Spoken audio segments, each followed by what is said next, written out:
Hello, the punch we are going to cover for today is a hook punch. It's a punch that needs a lot of practice, of course, like all the others, but the hook punch has a lot of variations. So let's see how we can do the basics. The hook punch is one of the most dangerous punches in boxing history.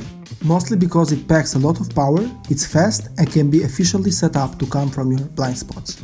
It's a punch that you can throw either with your lead hand or with your rear hand. As always, before throwing the punch, make sure that you have a correct and balanced guard. For more details on how to have a proper boxing stance, check out this video. Keep your rear hand up, guarding your chin with your elbows tucked in order to protect your body. For the beginners, it's advised to bend your body 45 degrees to the left if you are throwing a left hook, or to the right if you are throwing a right hook. At the same time, as you rotate your body, pivot your hip, knee and foot inwards to come back at the center. You swing your arm horizontally and bend it at a 90 degrees angle. It's crucial for the fist release to be timed perfectly with the rotation of the body in order to throw a hook correctly, and to tighten the fist a split second before the impact. Make sure to put up your shoulder and tuck your chin during the strike. In order to concentrate the maximum power of the hook, make sure that your elbow is raised just a little as you strike. One thing to emphasize is the fact that you must rotate not only the upper body during the strike, but also pivot the hip, knee and foot inwards. By doing this, you generate the power necessary to throw the hook, and also you avoid injuries, especially in the back, knee and foot. It's also important to bend your knees slightly as you are rotating. In this way, you will sit down on your punch and thus increase its power.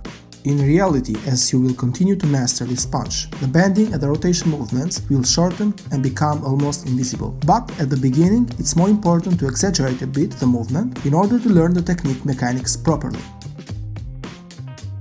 Recover your hand quickly after executing the strike. Don't let the fist lie away and overextend, but withdraw it immediately, and you return to the guard or follow up with some other punch. As you pivot your hips, knees and foot inward during the strike, it's better to also rotate a little bit the other knee and foot in order to complete the rotation without any resistance from the other leg, and also prevent further injuries in your other knee and foot. Don't lower the other hand as you throw the hook, because if the opponent is throwing a punch at the same time, you might be knocked out.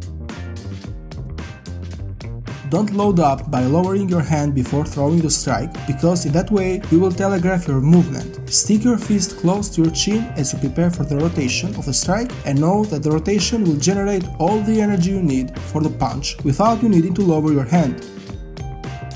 Don't over-rotate your body too much, and don't put all the weight in the left or right foot before or after the rotation, because you will lose your balance, telegraph your punch, and it will slow you down if you are willing to throw some combinations.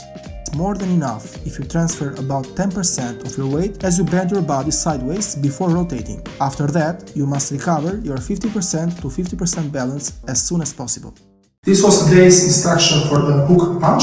I hope you liked it, enjoyed it, and it's useful for you. If so, don't forget to like and subscribe. See you next time.